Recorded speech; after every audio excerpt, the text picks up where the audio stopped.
laawol kisal ko laawol peewal e ɓantal.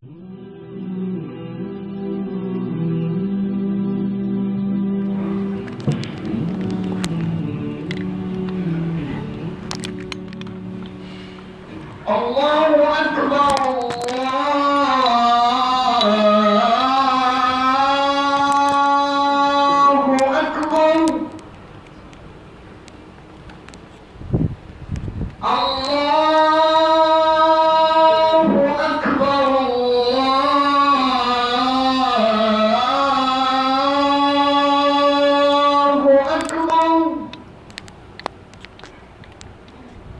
أشهد أن لا إله إلا الله.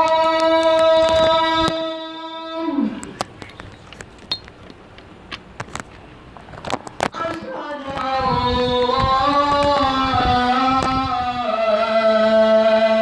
إله إلا الله.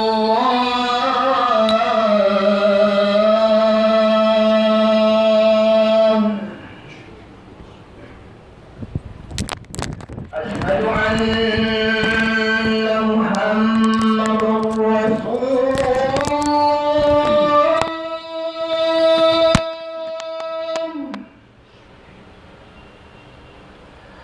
أشهد أن محمدًا رسول الله.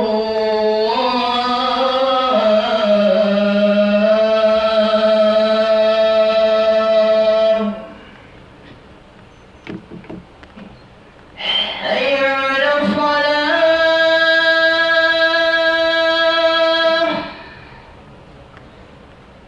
حي على الصلاة.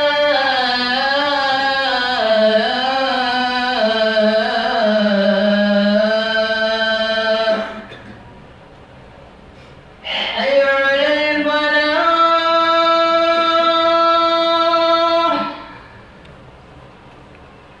حي على الفلاح.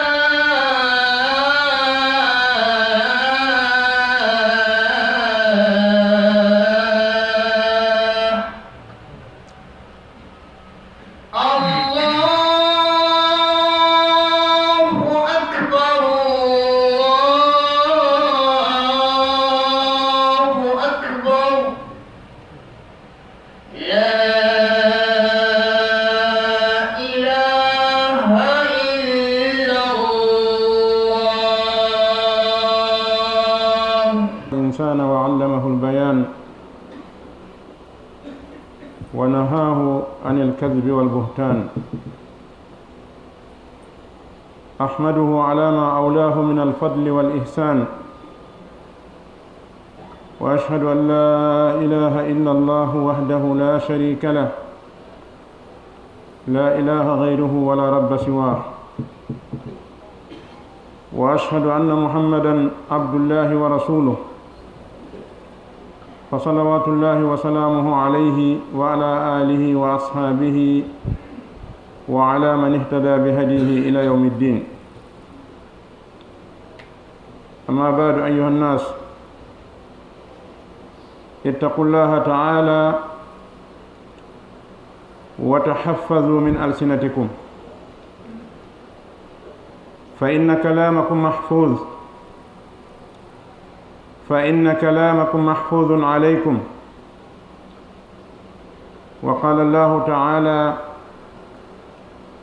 وتقولون بأفواهكم ما ليس لكم به علم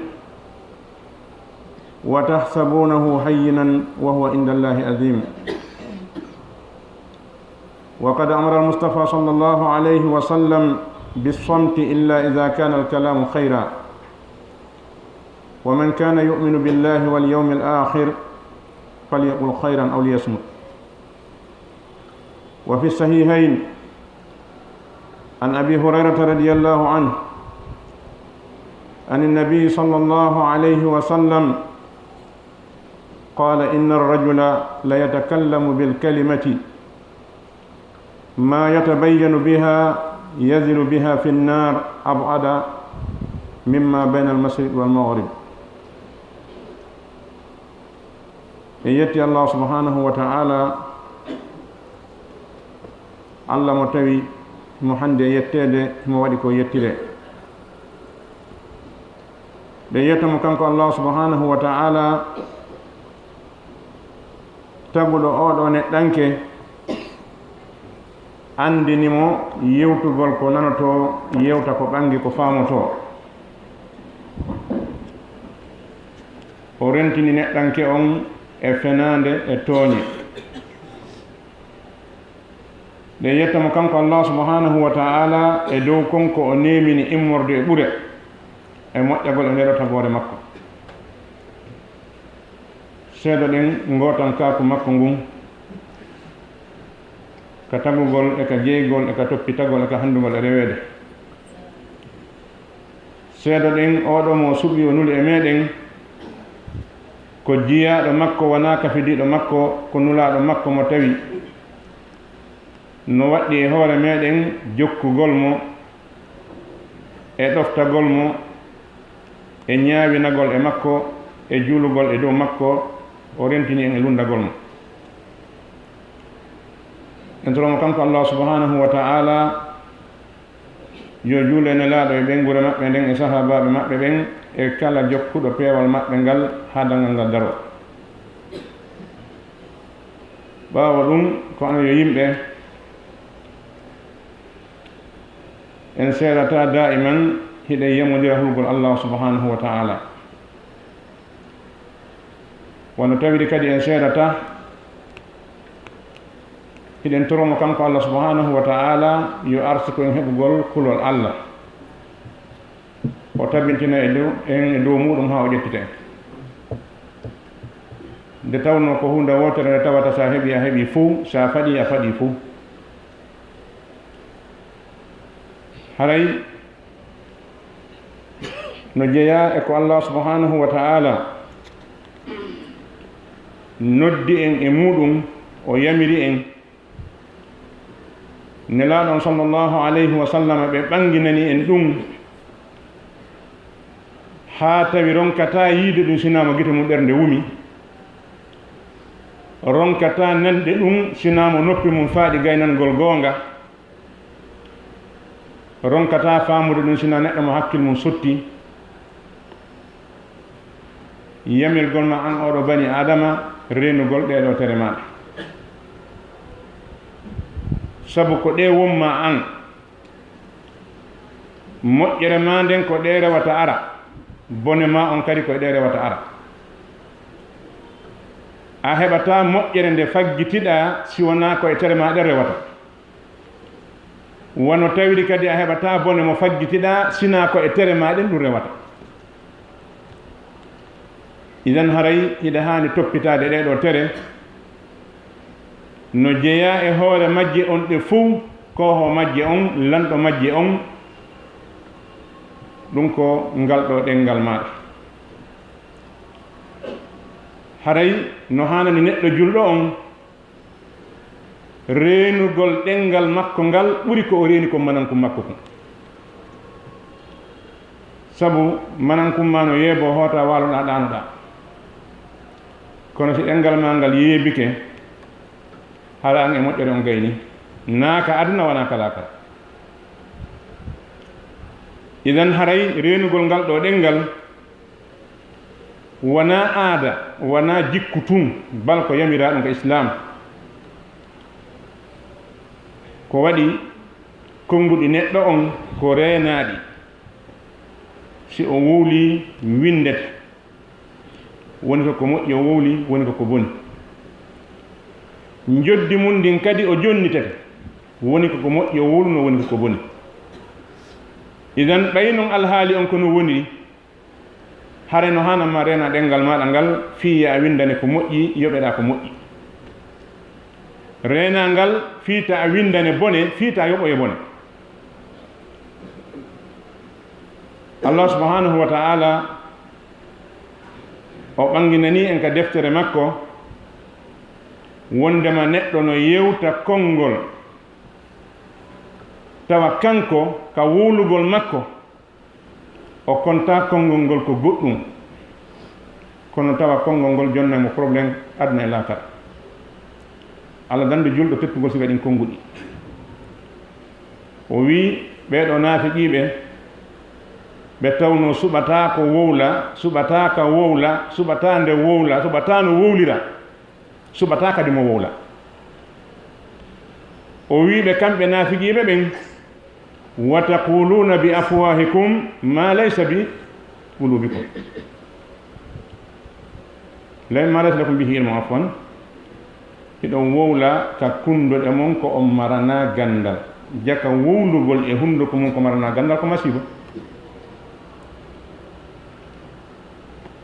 wowlugol e hunduko muɗum ko marana gandal ɗum ko masibo wonande wowluɗon wa tahsabunahu hayyinan wa huwa inda allahi adim onon hiɗon sikka ɗum ko newi ɗum ko fanɗu ɗum bone mum koko alda e ella tawa noon ɗum ko Allah ko probléme wolanaɗo noon nelaɗo sallllahu alayhi wa sallam ɓe makani en e oɗo hadis mo abi hurayra radiallahu anhu o filli o itte nelaɗo sallllahu alayhi wa sallam ɓe maaki kala neɗɗo tawɗo no gomɗini Allah e ñalande darngal yo o wowlu ko moƴƴi so tawi o wolta ko moƴƴi yo deƴƴu sindo julɓe ɓen fof gollitiri o hadisi ɗo ɗi konnguɗi ɗo ɗiɗi pet ɓe fof ɓe wona e jam kono si ɗiɗo ñobbama wallinama to mo be wi'i wowlay ko faala kañum ha jaaka wowlay no faalira tefa ko yalti ɓawoto wo ɗum wona cuucal wona pinal bal ko hattirde jefoyagal no konɗima ɗi wowlata ɗin ka nder suudu ma an ɗe hodduɗa ɓen ka nder suudu na ɗi wolte ka tartineɗa e haka luumo na ɗi hanɗa wolde nder ma banaje kadi ko waɗi ɗa ko an e neɗɗo ma tu woni toon an e yimɓe ma ɓe woni toon ɗa wona an tu woni ɗon haalaji ɗin fof no hana renede ko haala hoore rawol ɓuri handude renugol si neɗɗo o lenali ko konnguɗi makko ɗin ka marché konnguɗi makko ɗin ka auto konnguɗi makko ɗin ka restaurant o wayrano himo jan ñande go werta omo rajan o inna o tooña hala ko konnguɗi makko ɗin ukkume probléme idan haray nelaɗo maaki man kana yuminu billahi wal yawmi l akhir falyaqul hayran aw liyasmut wowlu ko moƴƴi si a heɓata ko moƴƴi ko wowla deƴƴu ko waɗi deƴƴugol ngol ala probléme hay pus a deƴƴata ha goɗɗo landema ko honno a deƴƴanɗa a deƴƴata ha goɗɗo adda convocation inna o no deƴƴi a deƴƴata ha goɗɗo nangue ma piya inna o ka wowlata en tawali ha hande goɗɗo no piya fi ko wowlali ko piyete ko fi ko wowli ko idan renugol ɗengal ngal ko kisiye ko ɗum waɗi sen daari subhanahu wa ta'ala o manti jiyaɓe makko ɓen o mantiri ɓe sifaji sifa ɗimmo on mo o mantiri jiyaɓe makko ɓen ko honɗum wowlugol ko moƴƴi wa ibadu rrahmani alladina yamsuna ala al ardi hawna wa ida khatabahum aljahiluna qalu salama jiyaɓe Allah ɓen maccinɗinaniɓe mo ha o weltaniɓe o ƴettiɓe o bakke e makko o wi ɓeɗo ko jiyaɓe an ɓeɗo jikku maɓɓe ara noon taw ko ittuɗe mboto e muɗum yahugol ka hoore laawol yaara doy no jeeya e hunde ɓurande ittede bote ka meɗen ɗo hannde yahugol hara a lorraali mo fottata a lorraali taƴitowo ma a lorraali urɗo ɓaawo ma ndu yaadu ndu fanɗi e ko haqqele mo tawi so a renakimo o yeeɓe baraji maɗa ɗi sabu ɓeeɗo tato hiɓe mari haqqi e junngo maɗa mo fottata ono mari junngo ka arda no mari junngo ka yaara accu junngo makko ngon taƴitowo ma on no mari haqqi e feƴƴugol hiɗa mari haqqi e feƴƴugol sa wi o feƴƴata a feƴƴata on fof o loroto ngelo waawi hannde darade kare fof tun darna yimɓe temedere ɗon haaju jon e fof bona haɗa ɓe konta ɗum hay fus ɗum no waawi yeebude golle maɗa ɗen yeeba ɓeygure ma nde yeeba jawdi ma ni haɗa annda sabu ko hakke yimɓe aɗo tongiɗo no o huɗete siko waɗi a kewi kadi waɗa lawol no wadde hala waɗa alɗo ngelo nangi laawol tawa irɗo ɓaawa makko o feƴƴata o yaata goɗɗo yaata an e yimɓe ɓen fof na on haajuji gooti ko ɗum waɗi qur'an si tawno harande jangano nde gollitira goto heɓatano probléme. Allah subhanahu wa ta'ala wana julde o attore jeeyaɗo makko ɓen few, wana hawrugol ngol attore few. O wi wa ibadu rrahmani alladina yamsuna ala al ardi hawna. O watti ɗon hon ɗum wa ida khatabahum ljahilun qalu salama. ɓe yimɓe ɓe anda goɗɗum seɗa yewtidude e ɓe a neɗɗo jogitiɗo qur'an wata konngudi mon ɗi woni gooti. si wona ɗum haɗa ko mbo jaasi. sa ƴetti bakara a fiinike ha e naasi, goɗɗo jooɗi ko tawi o anda hay fus no haaloɓe pulara wiyata hay o toɓɓanaka, tawi ɗi o wowlata ɗin e ɗi wowlata ɗin ko gootum. so buggi ke bonngol goto a boto bonɗi ɗiɗi, an e makko ko mbo jaasi. ko an par ce que ko an heɓi hon ɗum rondagol deftere Allah ne hara gollitirani. a heɓi darja hon ɗum masaluhu ka masalil kalb in tahmil alayhi yalhas aw tatruku yalhas. ko classement classé ɗa par ce que kala mowɓuɗo gandal gollitirali ko ɗo Allah misimo. masaluhu ka masalil kalbi in tahmil alayhi yalhas aw tatruku yalhas. neɗɗo jannguɗo mo gollitirta ko janngi kon misal makko Allah winowa bariru, so a cuuni ndu lahay, so a cuunan ndu lahay. misal ɗimmal ngal o wi mathalu alladina hummilu tawrata summa lam yahmiluha ka mathali himar yahmilu asfar. idan wata a jogo alqur'an tawa ɗengal maɗa ngal a wawata ngal, sabu nan ko qur'an a wi kon wa qul li ibadi yaqulu allati hiya ahsan fa inna ash-shaytana yanzagu baynahum inna ash-shaytana kana lil insani aduwwan mubina. muhammadu yeto jiyaɓe an ɓen yoɓe wowlu ko moƴƴi, sabu seytane sowon sinay hakkunde maɓɓe. ha hande kuuɗe waddali yimɓe sendi ɓe. kuuɗe wadde kono sendata, ko sendata kon ko haala. kuuɗe ɗe wadday haala kam moƴƴintina.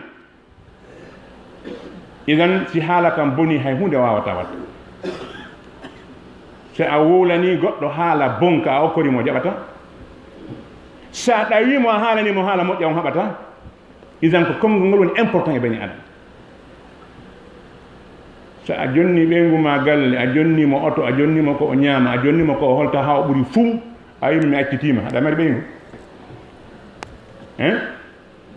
konngol bajjol pet, a wimo mi accitima e hoore ko waɗanɗamo kom hoore a mara ɓeygu ka. idan konngol ngol mari kolle. si a heɓanalimo hay fus, ayimo babam torike ma muño nami waɗi ko ni Allah addiri, ka foftoɓe na he yahu muñoɗa, nani ɓe makiri ay muño ñande ko Allah changé ɓe ma luta wonde ɗon ka. idan konngol moƴƴo ngol mari nafoore. idan man kana yuminu billahi wal yawmil akhir falyaqul khayran aw liyasmut. haray Abu Hurayra radiyallahu anhu o filli kadi toujours e tenelaɗo sallllahu alayhi wa sallam. ɓe maaki wondema neɗɗo no wowla konngol hara o watta nayila e maggol few. riwaya goo o wi ma yatabayyanu biha, riwaya goo wi ma yulqi laha bala. o taskata ko o wattantayila e konngol ngol o wowli ngol, o kontangol ko goɗɗum.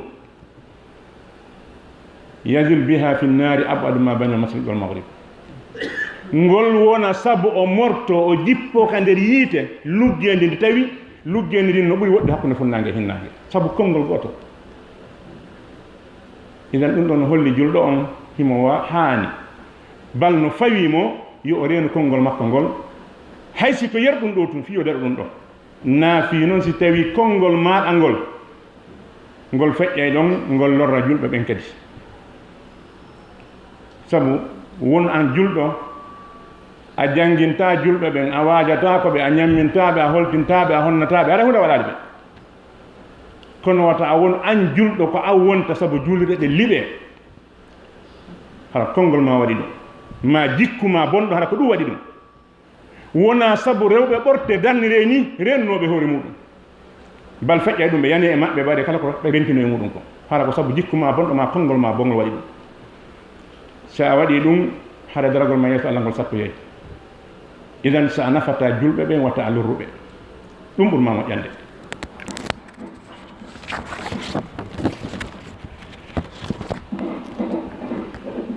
أيها المؤمنون جاء رجل إلى النبي صلى الله عليه وسلم يطلب منه أن يدله على عمل يعمله حتى يدخل الجنة.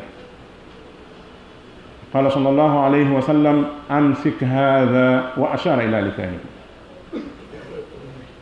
ثم عاد عليه فقال ثكلتك أمك، وهل يكب الناس على مناخرهم في النار إلا حصائد ألسنتهم. gorko goto arno ko nelaɗo sallllahu alayhi wa sallam himo faala natugol aljanna, o nani inde mum, o hoolike, o jaɓi, joni himo jogi koyte kon saw tuuyo natugol aljanna nangimo, o dogi warate nelaɗo sallllahu alayhi wa sallam, o wi nelaɗo tindinelan golle komi golla mi naata aljanna. en andi oɗo ko gomɗiɗo ni ka. nelaɗo sallllahu alayhi wa sallam ɓe makanimo pigi seeɗa, ɓe makoyi ko sakkitorum amsik hada, ɓe sappi ɗengal maɓɓe ngal, ɓe maaki jogi to ngal ɗengal ma nani, jogi to ɗengal ma ngal nani. o tawi ɗum ɗon no fanɗanimo wigol to jogi to ɗengal makko ngal o naata e aljanna, o landiti landal ngal nelaɗo makanimo ɗum, o landiti nelaɗo makanimo ɗum. ɓay o landitoyke nelaɗo makini ene ma perdima enen. taw sino woodi ko hippoyta yimɓe ɓen ka yiite, sona ko ɗenɗe maɓɓe ɗe soñi kon, yani sina ko ɓe wowli kon, yallinadoye goɗɗo ka yiite sina ko o wowli kon. idan ɓe andinimo jaka si tawi neɗɗo daɗɗi yiite gon to yata ko Allah wi faman zuhziha anin nari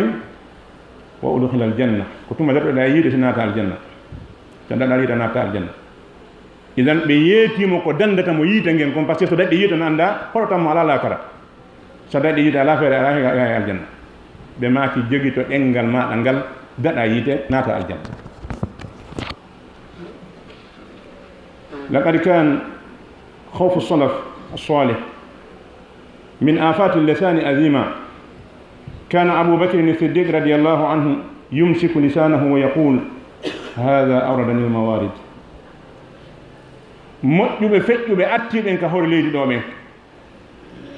ɓe tawata ɓen hiɓe anduno nafa ngal ɗo ɗengal, hiɓe andi lorra maggal, hiɓe jogino kulol molanagol e bonneji ngal ɗengal, sabu ko ngal ɗo tun makko ba wawi bonnirdara yimɓe ɓen hutaki mo. si makko ba wujjiɗo en fof en hutotomo hawke mo ka, itti sikke kan so o jeeni en fof on hawkaymo, Allah jikati waɗa ɗum hande kadi aldami. kono on tino wawi joɗade ɗo o fena jali den, o ño'a goɗɗo jali den, o aybina goɗɗo jali den, o bonnidira hakkuniɓe ka hunduko makko jali den, o yenna jali den, par ce que ɗum fof ko bonneji tawata yimɓe ɓen kontani ko bone, tawi noon ko boneji hulɓiniɗi ɗi tawata hayka dinguire juulirɗe no waɗede, bal hayka nder juulirɗe ko neɗɗo wawi yeddide ka dinguiral juulirɗe o yeddi ka nder juulirɗe ko ngal ɗengal ɗo tun tawa goto watta nayila. isan ko bone ittaɗo botte mum on ko onata neɗɗo yiide, par ce que a tubata e makko.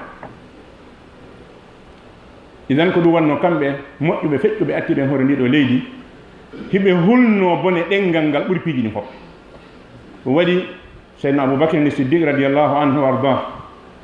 no jeeya e konnguɗi eggaɗi e makko, kanko seydna aboubacry o fontayno sooke o makko ngon, o nanga ɗengal makko ngal, o fela ngal. en andi pellet ala e mofte ɗen si feƴƴine laaɗo sallllahu alayhi wa sallam reeni ɗo ha hewti aboubacry ka, ko darso wonen e jonnude, o jangguine mofte ɗe woni, o rentine won mofte ɗen, sina ɗon aboubacry wona bonnowo, naam na o masum, kono noon himo reeni. idan o nanga ɗengal makko ngal, o wiya hada awradani l mawarid, ngal ɗengal ko ngal naadimi kala kami naati, kala kami heɓi probléme, kala kami ukki ko ngal naɓɓimi ɗon. wa kana abdullah bne abbas radiallahu anhuma yumsiku lisanahu wa yaqul wayhak qul khayran taghnam aw iskut an su'in taslam wa illa fa'lam annaka satandam. abdullah bne abbas no jeeya e konnguɗi eggaɗe e makko, o ƴetteno nangeno ɗengal makko ngal,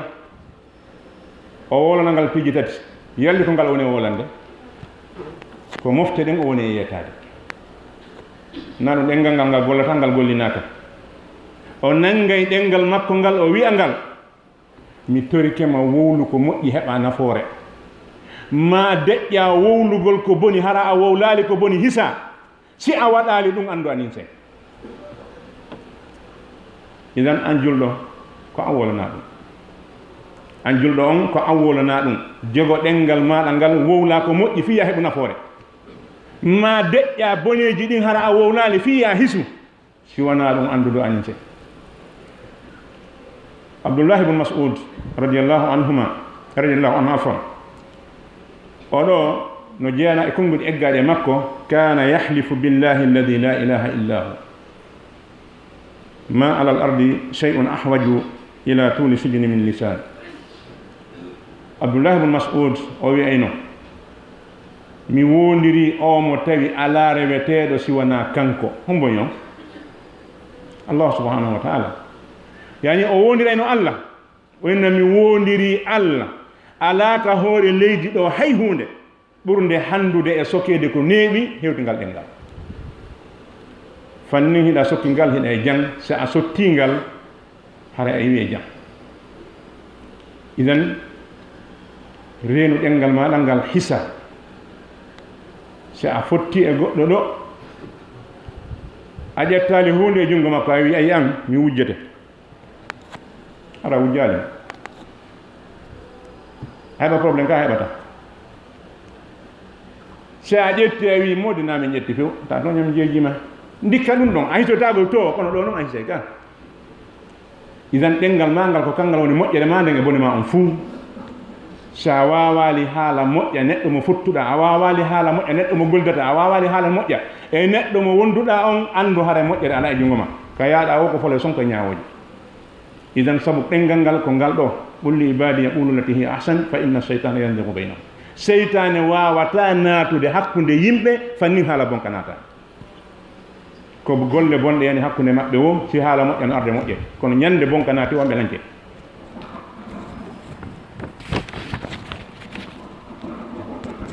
inna al iksara min al kalam alladhi la hajata ilayhi yujibu qasawata al qalb كما روى الترمذي من حديث ابن عمر مرفوعا لا تكثر الكلام بغير ذكر الله فإن كثرة الكلام بغير ذكر الله قسوة للقلب وإن أبعد الناس عن الله القلب القاسي نجيا ابونيجي دودغol haala ko tawata kon hande yimɓe men buy no jarri bora ɗum yo Allah hisna ɗiɗo téléphone ji yimɓe buy ɓe anda téléphone ɓen no sikka se a noddi goɗɗo hiɗo yewtorare kono ɓiɗo tuwoni e yewtude kono ɓiɗo tu andi ko ɗum woni ɗo wonde téléphone gunndo ala e mum ko sa uddi téléphone ma on kala ka wonɗa nder aduna on o si a jokkodiri e makko hara no wodi wawɗo ande ko honto wonɗa kala ka yarɗa an tun e gaftani mum ma ko goɗɗo wata noon de hikkoto ɗon kono so tawi kunno ka jiifa ma andu hara aynowo ma no moggo ma kala mo nodduɗa e kon kala ko wowluɗa ɗo ko se accanama sina ɗum no wawma naɓude idan no wonno yimɓe jofoɓe ɓe anda ɗum kamɓe ɓe sikka heɓe ɗon téléphone ɓe sohdiki haɗa goto andal ɓe woldi kon ndika sa ewni gunndo ala e mum few gunndo ala e téléphone idan suɓu ko wowla e téléphone suɓu ko yewtida yimɓe e téléphone suɓu ko nodda e radio o wowla sabu konko wolta ɗon siko feere laɓande nde ƴettatake sikko bonde nde gattande ƴette ko noddataɗo wola radio jonna feere ɗum ko fusno avis citoyen a wola ha tan unité ma lanna ɗum nafata fus seɗa faala toro Allah toroɗama Allah e jolle hetta hakke maɗa on yo dande toñede ɗum wonno solution ma kono ko nodda radio wola ɗum nafata hay fus idan no heewi yimɓe jofoɓe tawata golle maɓɓe ɗen fof hannde émission hun keeya kon e radio o inte maɓɓe ne fof ko ɗon lannata jokki tun no wola radio ko ala nafoore fus honno nafayno perdingol tammum on perdina jawdi muɗum ndin wowla ko tawata ko kay ɗum e probléme sina si Allah hisnima ɗo Allah kano yurme idan ɗuɗugol haala ko tawata konko haala ka haaju fus ala e muɗum bimana addantama nafa pot nandama lora kawde haala ka mara haaji ɗum yorna e ɓernde bani adama won imamu tirmidi filli noon o itti abdoullahi ibn umar radiallahu anhuma abdoullahi ibn umar wi o nanirine la sallllahu alih w sallam e maaka wata on ɗuɗɗi wowlugol hara na Allah wonɗon e jantade na qur'ana jangata wona Allah wonɗa e jantade ta ɗuɗɗi wowlugol de sabu ɗuɗugol wowlugol harana jantagol Allah yorna e ɓernde bani adama yimɓe ɓen fof noon ko ɓuri woɗɗude Allah ko joom ɓernde yornde o ɓuri woɗɗude Allah subhanahu wa ta'ala imam ahmad mo filli ko musnad makko imam tirmidhi kadi mo filli ko deftere makko wondema bani adama on si wiyeti bimbi tere makko ɗen fof wulidoto e ɗengal ngal o wi ida asbaha ibnu adam fa inna a'da'ahu kullaha tudhakkiru al-lisan فتقول اتق الله فينا فإنما نحن بك فإن استقمت استقمنا وإن وجدت وجدنا tere den fo wi dengal ngal men torikema hul Allah e amen si an dengal ngal a feewi men tere heddide men feeway si an dengal ngal a onji men kadi men onete ndare neddo ko do wadi ande be bani adama ben be andi si a woli hare lanni fanni a wolal ga watama andude don haala fulorɓe wiyata ɗo ya haɓɓude neɗɗo wowle yewti so yewti anda kono mo faala imam ibnul qayyim rahimahullah o wi ɗengal e ɓernde no waadi wa luusi wal e wurere siɗa faala andude ko woni ka wurere kon sino wuli e sino ɓuuɓi naɓu luusi o ngal ñeɗa yaltina ande ka idan seɗa faala andude ko woni ka ɓernde neɗɗo ko o miiji nder ton ko o eɓɓi nder ton yewten so jooɗi ko wowli heere ton ko nder ton ko yalta ko ɗum waɗi ñaawoɓe ɓen fuu ko ɓe ɗaɓɓata ko ɗengal maɗa ngal so a wowli tun haɗa hannde kadi ɓe anndi ko ɗon nder gue ko hombo wonma ko honɗum eɓɓuɗa honto fukkiɗuɗa idan so neɗɗo wawali ɗengal muɗum ngal haɗa hunde o wawali aqulu qawli hada wastaghfiru lakum fastaghfiruhu innahu huwal ghafurur rahim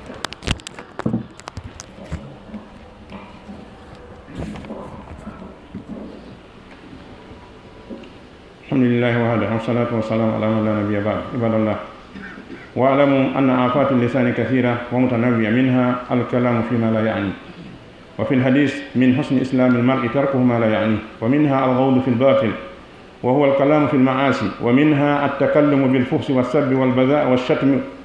وفي الحديث قال عليه الصلاة والسلام ليس المؤمن بالطعان ولا اللعان ولا البذيء ومنها كثرة المزاح لأنه يسقط الوقار ويوجب الضغائن ومنها الاستهزاء والسخرية بالناس يجتي الله بن تروم يقولنا صلى الله عليه وسلم يقول مؤمنين جاب الله عندي هري نقل ودنقل بونجي مقل أنو دودي سوانا ونوني يوتان لسيدا كنو نقولين دي نودي كنو كدي عندن دي نقولين دي دو كتذكيرا andintinir ɗum Allah subhanahu wa ta'ala adde fuu o holla en mo mari fuu si o ɓuɓɓini o ɓuɓɓinay ha ande moodi on o wawi ɓuɓɓinde so o wulni kadi o wulne ha ande on o mari ko wuli ɗum waɗi so ɓay o wowli fi yiite ngen o wi inna ja'alnaha tadhkiratan wa mata'an lil muqwin mais waɗi yiite ngen anditirge fi yiite laakala ngen to simo wolton fi yiite mo holli mo yeddi mo duumike geddi ha maayi kaka yiite o yaata joni noon si a anda ko woni yiite o holluma ga yiite nando muɗum ɗum wonde nelaɗo sallllahu alih w sallam ɓe maaki narukum hadihi juz'un min 70 juz'an min nari jahannam ɓe maaki yiite mon ngenge wonɗon e huɓɓude defiron ɗo huɓɓon sunnon janɗe huɓɓo waɗon kala ko faalaɗon ɓe maaki ngeeɗo ko peccum gootum ko volume gooto e nder voltage capanɗe jeɗi jahannam wimana no uyta capanɗe jeego e jeenayi ngulendiji no uyta ɗi araali ga ko gootum kun ari ko kun ɗo wonɗon e gollirde kala ko wonɗon e gollirde idan sa yii kun ɗo andi a tenata hay kun ɗo anndu konte kon itte sikke idan ko yarent mo wi inna ja'alnaha tadhkiratan wa mata'an lil muqwin ngeeyite men addinge ka adna ɗo piiji ɗiɗi peti men adirge ɗo andintinir ɗum yimɓe ɓen fiyite ngen ka lakara e ko seteɓe naftora seteɓe naftora kono seteje naftorta yiite goɗɗo waya sata yiite ala siko oto on si huɓɓali o yahata siko moto on si huɓɓali o yahata avion on si huɓɓali o yahata kala ko huɓɓali yahata idan yiite ngen ko mata'an lil muqwin kala ko ƴawɗa e hoore mum si huɓɓali antiga anda yahata so ƴawi ɗo wela ɓay huɓɓata yahata tinna ka idan ko nafoore wonande setetoɓe yiite ngen ka adna ga kono ko nge andirgata filaka idan haray boneji ɗengal ngal no ɗuuɗi no jeeya e boneji ɓurɗi ɗuuɗi sakkade ɗin o bone ko wiyete wowlugol ko ala ɗum e laawa ɗum no ɗuuɗi e julɓe ɓen hannde moƴƴa wowlugol ko ala ɗum e laawa sa ari ka marché ma jokku fi no marché ma ɗen moƴƴa e to annda compte devise fewndi annda no farlira prix ma moƴƴande terto wowlugol ko wi'a ɗo wi'a to waɗa ɗo waɗa to selu ɗum na golle maɗa noon sabu so naɗo okkay hoorema probléme hara anda idan wownugol ko ala ɗum e laawol ɗum hunde sakatinde hunde wonde lorrude haray nelaɗo sallallah sallam ɓe maaki min husni islamil mar'i tarkuhu ma la yani no jeeya e ko moƴƴinta diina neɗɗo watta ha diina neɗɗo moƴƴa ƴettagol mo acca ko alamo e laawol ko jokku koni e laawol maɗa ko yeeygol woni golle ma hi jokku affaire yeeygol maɗa ngol ko janngugol woni golle ma hi kippu fi ɗum ko woni golle ma ko jokku fi ɗum to accu golle maɗa en jokka fi golle ko wona golle maɗa hiɗa saadiɗa yeeya ɗa wola fi mbayla a wawata tafude a wawata soppude fala hunde anda e muɗum a ukka hoorema probléme joni si a fenaali wo a wolay ko hunde ɗawata a hanano wolde idan jokku ko wonma kon e laawol accama kala jokka e laawol muɗum ngol koye mo be ko amay ko aawi kon ko ɗum woni sañude no jeeya e muɗum jumpugol e maireji ɗin ɗi geddi wona ɗe wowlede hannde ko tawata kon hannde sukaɓe buy iɗen anndi ko ɓe woni e muɗum ko e nder ɗiɗo téléphone ji ko ɓe woni sakude kon ko tawata ko goɗɗo wata uddide hunnuko mum wowla par ce que ne ɓuri haala sa wiyata pankare wowle a sifino pankare wayi hankare a woli pankare idan sukaɓe no anndi ko ɓe ñallata ndaarude konko téléphone ji maɓɓe facebook ji maɓɓe pankare ji woni toon ni kona ndaareten kon ndaarugol debbo ɓortiɗo dari ka taw ɗo e ndaarugol ɓortiɗo wonnata téléphone ma ka télévision ko gootu bakka toon kadi ko gooto o mo ndaarɗa ka taraw yeeso maɗo e omo ndaarɗa télévision ko gootum fus ala ko sirki idan haray rento ɗen renen tere meɗen ɗen renen ɗenɗe meɗen ɗen toroɗen Allah subhanahu wa ta'ala kisiye aduna e laka ko waɗi kalama kojo goto o wino e kalama koɓe feƴƴuɓe fewnde fitna heewi o wi zamanul fitna ko zamanu sukut wa luzumi buyut wal qanatu bil qut si fitna ɗuuɗi ko ɗi tati watta sa a ronki wadde ɗi ɗon heɓa probléme zamanul fitna ko zamanu sukuti wa luzumil buyuti wal qanatu bil qut fewndo deƴƴugol zamanu fitna ko zamanu deƴƴugol ta wolu ko ɓooya wolede ta wolala hunde wata landarema goɗɗum ko a wolani ñiiɓu ka suuduma ko waɗi ka a yahaala lanta ko feƴƴi ɗon ka si goɗɗo waɗi ka carte ala ton a landete fi mum si landoyama ha andi a alan ton haɗa ala probléme kono so tawi an ko waɗi oyɗa tawa hay sa ala wadde a luttatake idan yondinoɗa e nguure hummaɗa kum ta wi ko fewnoɗo heɓata ko goto heɓani a jinda e aduna on fo ha kala ko faalaɗa no si wayi ni heƴu kama ko waɗi sa heƴi kama no gasa hay sa toñete hawre heɓa kadi wi o wonani kono sa ka goto andama anda goto si innama ko a bonɗo homo wendana gonga ko uccorema probléme ربنا تقبل منا انك انت السميع العليم وتب علينا انك انت التواب الرحيم اللهم ارنا الحق وارزقنا اتباعه وارنا الباطل وارزقنا اجتنابه برحمتك يا ارحم الراحمين اللهم حبب الينا الايمان وزينه في قلوبنا وكره الينا الكفر والفسوق والعصيان واجعلنا اللهم من الراشدين برحمتك يا ارحم الراحمين اللهم اغفر لنا ولابائنا وامهاتنا وذوي ارحامنا برحمتك يا ارحم الراحمين سبحان ربك رب العزه عما يصفون وسلام على المرسلين والحمد لله رب العالمين